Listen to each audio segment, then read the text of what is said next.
অস্ট্রেলিয়ায় পড়তে আসার স্বপ্ন দেখছেন। খুবই ভালো কথা। কিন্তু আসার আগে কিছু জিনিস জানা না থাকলে এসে অনেক বড় ধাক্কা খাবেন। আমি নিজে সেই ধাক্কাগুলো খেয়েছি। তাই আজকে চেষ্টা করব আমার অভিজ্ঞতা থেকে কিছু জিনিস শেয়ার করা। ১ নাম্বার পয়েন্ট, ইংরেজি দক্ষতা। আমরা অনেকেই মনে করি যে অস্ট্রেলিয়া আসার জন্য IELTS এক্সাম দিলেই বা IELTS এ 6.5 বা 7 স্কোর পেলেই কাজ শেষ।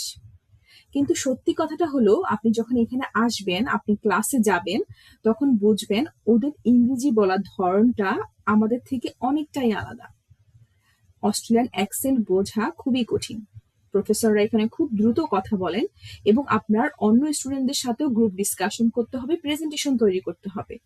তাই এখনই ইউটিউবে অস্ট্রেলিয়ান অ্যাকসেন্টের ভিডিও শুনতে পারেন। যত বেশি শুনবেন ততই সহজ হবে আপনার কাছে জিনিসটা ক্যাচ করা। দ্বিতীয় পয়েন্ট, টাকার হিসেব। আপনি যা ভাবছেন তার চেয়েও বেশি লাগবে। এখানে লিভিং কস্ট অনেক বেশি। মেলবোর্ন বা সিডনিতে শুধুমাত্র ঘর ভাড়াই আপনার দেখা যাচ্ছে প্রতি মাসে ১২০০ থেকে $২,০০০ পর্যন্ত লাগতে পারে। এছাড়া খাবার, যাতায়াত, স্বাস্থ্য বীমা সব মিলিয়ে মাসে কমপক্ষে আপনার $২,০০০ থেকে $২,৫০০ একটা বাজেট রাখতে হবে। ভিসার জন্য ব্যাংক ব্যালেন্স দেখাতে হয় আসার আগে। সবকিছু মিলিয়ে তাই আসার আগে চেষ্টা করবেন টাকার পরিকল্পনাটা করে আসার। ৩ নাম্বার পয়েন্ট, থাকার জায়গার ব্যবস্থা করা। এখানে এসে আপনি যদি ভাবেন এসে বাসা খুঁজে পাবেন, তাহলে জিনিসটা খুবই কঠিন হবে। বিশেষ করে সেমিস্টার শুরুর আগে তখন অনেক বেশি কম্পিটিশন থাকে, কারণ অনেক ইন্টারন্যাশনাল স্টুডেন্ট আসে তখন। আপনি আপনার সেমিস্টার শুরুর ৩ থেকে ৪ মাস আগে থেকেই অন ক্যাম্পাসে হোস্টেলের জন্য আবেদন করতে পারেন। যদি অন ক্যাম্পাসে আপনি বাসা না পান, সেক্ষেত্রে আপনি অফ ক্যাম্পাসেও আবেদন করতে পারেন বা বাসা দেখতে পারেন। সেজন্য আপনি ইউজ করতে পারেন flatmates.com.au, অথবা আপনি যে এলাকায় আসবেন ওই এলাকার ফেসবুক যে গ্রুপ থাকবে রেন্টালের জন্য, সেই গ্রুপে আপনি অ্যাড হয়ে যেতে পারেন। কোনোভাবেই বাসা পাওয়া না গেলে আপনি কয়েক দিনের জন্য একটা Airbnb ভাড়া করে নিতে পারেন। সেক্ষেত্রে আপনি থেকে সময় নিয়ে একটা ভালো বাসা খুঁজতে পারবেন। ৪ নাম্বার পয়েন্ট খুবই গুরুত্বপূর্ণ, সেটা হলো মানসিক প্রস্তুতি। এই কথাটা কেউ বলে না, কিন্তু আমি বলবো, প্রথম কয়েক সপ্তাহ আপনার কাছে অনেক কঠিন লাগবে। হোমসিক মনে হবে, একা লাগবে, মনে হবে আপনি খুব বড় একটা ভুল করে ফেলেছেন।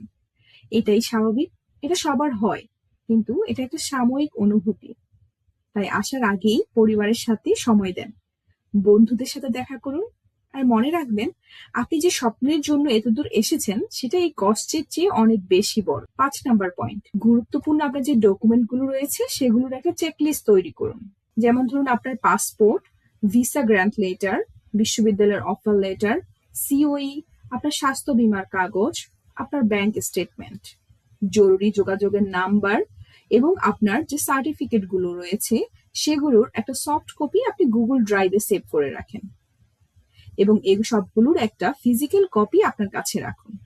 তাই যে কোনো বিপদে পড়লে যেন আপনি জিনিসগুলো কাউকে দেখাতে পারেন এবং মানুষ আপনাকে হেল্প করতে পারে। অস্ট্রেলিয়ার স্বপ্ন দেখুন, অস্ট্রেলিয়া আসুন, কিন্তু একটু প্রস্তুত হয়ে আসুন। অনেক সময় দেখা যায় তথ্য জানা থাকলে আমাদের অর্ধেক ভয় এমনিতেই চলে যায়। কমেন্ট করে জানাবেন কে কোন শহরে যেতে চান, সিডনি, মেলবোর্ন, ক্যানবেরা নাকি অন্য কোথাও। সবাই ভালো থাকবেন। আল্লাহ হাফেজ।